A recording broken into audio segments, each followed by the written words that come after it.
Assalamualaikum warahmatullahi wabarakatuh. Saya Syafiqah Zuda dan Nabilatus Sholihah dari kelompok 6 akan menyajikan materi strategi penilaian siswa secara cepat dan tepat. Penilaian merupakan salah satu hal penting dalam proses pembelajaran. Lalu apa tujuan penilaian? Tujuan penilaian yaitu yang pertama, agar pembelajaran sesuai dengan kurikulum yang sudah ditetapkan. Yang kedua, untuk memeriksa kelebihan dan kekurangan peserta didik. Yang ketiga, untuk mengetahui penyebab terjadinya kelemahan dalam proses pembelajaran. Dan yang keempat, agar dapat menyimpulkan pencapaian kompetensi dari peserta didik. Karakteristik penilaian kelas yaitu yang pertama, menjadi pusat belajar dan berakar dalam proses pembelajaran. Dan yang kedua, menjadi alur proses umpan balik di kelas. Kemudian, 5 hal yang harus diperhatikan dalam penilaian yaitu yang pertama, mengacu pada kemampuan peserta didik. Yang kedua, berkelanjutan di antara tahapan-tahapannya. Yang ketiga, bahan penilaian yang kreatif. Yang keempat, guru menggali banyak informasi. Dan yang kelima, menganalisis secara seksama. Prinsip dalam melakukan penilaian kelas. Yang pertama, mengacu pada seluruh materi yang diajarkan di kelas, sehingga dapat digunakan untuk menggali informasi sampai sejauh mana hasil belajar yang telah dicapai. Yang kedua, upaya untuk evaluasi dan menggali potensi, untuk menggali potensi atau kelebihan siswa yang perlu untuk dikembangkan. Yang ketiga, hasil penilaian sebagai syarat untuk melanjutkan program lanjutan dalam proses pembelajaran.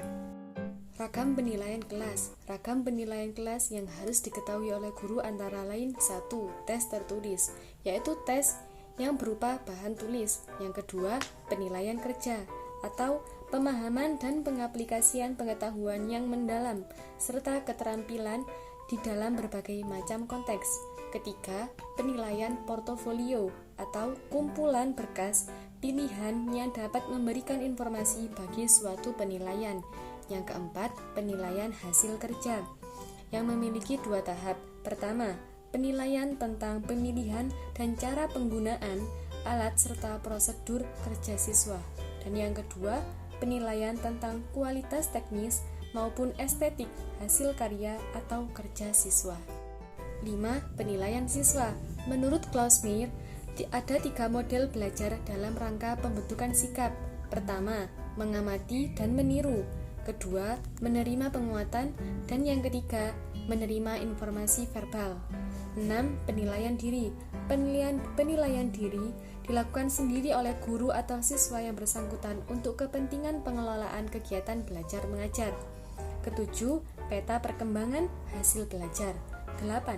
Analisis instrumen yang memiliki 2 macam, yakni analisis kualitatif dan analisis kuantitatif.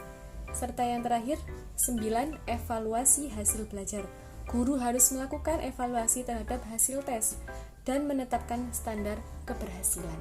Secara garis besar, ragam penilaian kelas dibagi menjadi 3 macam, yakni yang pertama, penilaian tertulis, melihat kemampuan siswa menyerap materi dan membahasakan apa yang telah dipelajarinya.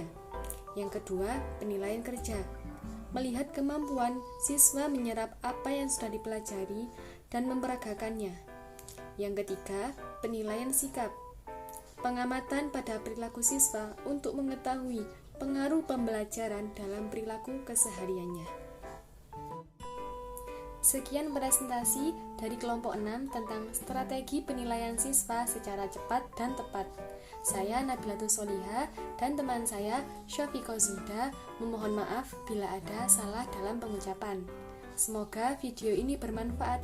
Akhir kata, wassalamualaikum warahmatullahi wabarakatuh.